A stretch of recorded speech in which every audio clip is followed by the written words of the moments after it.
Hey everyone, and welcome back to our Redstone tutorial videos. This is episode 2, Redstone 101. Today's video is going to cover how redstone dust, redstone torches, and some other basic signals work, and maybe a little bit about what you can do with them. Okay, so let's get started. Redstone dust. I'm sure you've all seen it and mined it. You may have even used it on some very simple, or maybe even complex redstone builds before. But there are things about redstone dust you may not be aware of. And instead of trying to explain them, let me try to show you. Okay. When placing redstone dust, it has directionality. I can place dust here, you can see direction. Once I connect it, direction. Okay? So, when I power the redstone dust up, it goes from the power source to the lamp. If I break this dust here, lamp does not light up, but the dust is still powered. Alright, let me give you another example over here. We have our dust, and the dust is touching that block there, should power up these two lights. Watch this. Ta-da! Sure, powered up the lamps, no problem. Power went from torch to block to dust to block to block to lamp to lamp. There we go. But what happens if we right click on the dust? Turns into a dot. What do you think is going to happen when I flip this switch? Ta-da! Absolutely nothing. Shocking, isn't it? But that's because this redstone dust is not having any directionality touching any other block. Okay. If we place another redstone dust here, now the redstone dust has directionality. And now that block is powered and that lamp is powered. Okay, let me give you another example. Here's a switch here. Redstone dust, block, lamp. There's another block and lamp there, but let's see what happens. We turn the switch on. Ta-da! That lamp is lit up. But the other one isn't. Because the redstone doesn't have directionality in that direction. It's only going that way. Okay.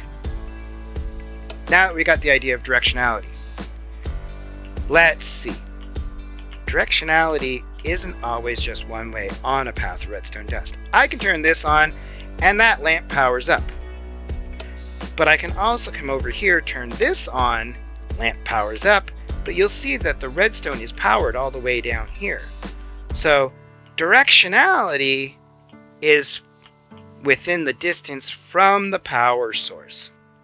And when I say that, I mean because redstone has a limitation on how far you can power it. Okay, here we are. Next example, turn the switch on. This lamp is lit up, and if I come all the way down here, this lamp is lit up as well. And you'll notice signal does not go further. What's going on there? Let's turn that off. Come all the way down here to this other switch, throw the lever, bada bing, bada boom. These two light up, but wait, there's no power coming out this side.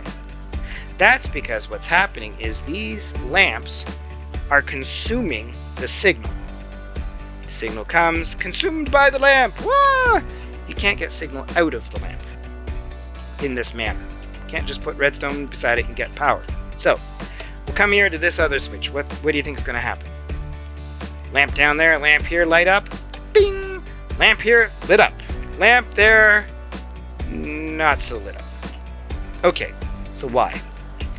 Redstone levers have signal strength.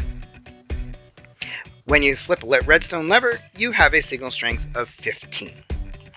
And redstone dust loses signal as it gets longer. So, this block has a signal strength of 15. This one has 14, 13, 12, 11, etc., etc., etc. We get down here, this is 1, this is 0. And of course, 0 signal strength means lamp doesn't light up. So, now that we got covered the idea of signal strength, let's talk a little bit about signal sources. Come over here, and sure enough, we've talked about the lever. Ta-da! Now do note that those blocks are 16 blocks out, so they're not getting any power. Redstone torches also emit a standard signal of 15. Redstone blocks, also standard signal of 15. Buttons, standard signal of 15. Pressure plates, standard signal of 15. But do note, because remember, anywhere along this line of dust we can power it. Boom! That's now shorter than 15. That powers up that lamp. Okay. Let's take a look at some examples of what we can do with signal and how it affects other blocks around it. Turn this switch on, this redstone dust powers up this lamp at the back, but this block hovering over the redstone is not affected, and therefore the lamp doesn't turn on. In this case, again, redstone now comes and powers this block, not getting signal out of the back of the block and into that, so it only powers just this lamp. This is the more complex one. We've taken away the lamp there and run the redstone up and over the block, and we're going to power it and see what happens. Look, sure enough, the redstone dust travels up and over the block and powers the lamp at the back, but also because the redstone dust is interacting with this block, it's powering the lamp beside it to the left. And because we're now having directionality with this redstone, it's not touching this lamp, and that lamp's not lighting up. Okay, this can be helpful. We can do, I like this one. We can do staircases. Look at this, staircase of redstone dust up to a lamp. Sure enough, throw the switch, lamp turns on. So you can go up, but you can also go down. Throw the switch up there, and your redstone can come down the staircase. Which is great, because now we have a way to transmit signal up and down. But it's not the only way to transmit signal up and down. And before we get to explaining that, let me show you this. Redstone torches. They're not just spooky, handheld, red ooey light. No, they're actually useful in transmitting signal. So, I have this redstone torch, on top of this block with a lamp. Now, if I place it, that's going to power the lamp because it's a redstone source and it's emitting 15 signal. But I can control that signal by powering this lever, running signal into the block that the torch is on, turning the torch off, and thus turning off the lamp. These next two examples, look, I can turn the torch off when it's attached to the block, but if I throw this switch here, it does nothing to affect this torch, so that lamp stays on. So we now get the idea that we can control a signal of a torch by powering the block the torch is attached to, which is great because we can make elevators of signal.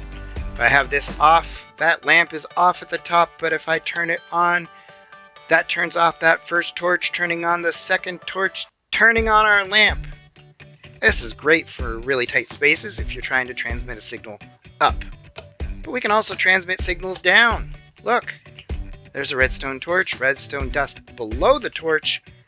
I can affect that redstone dust by powering or unpowering the block that torch is on.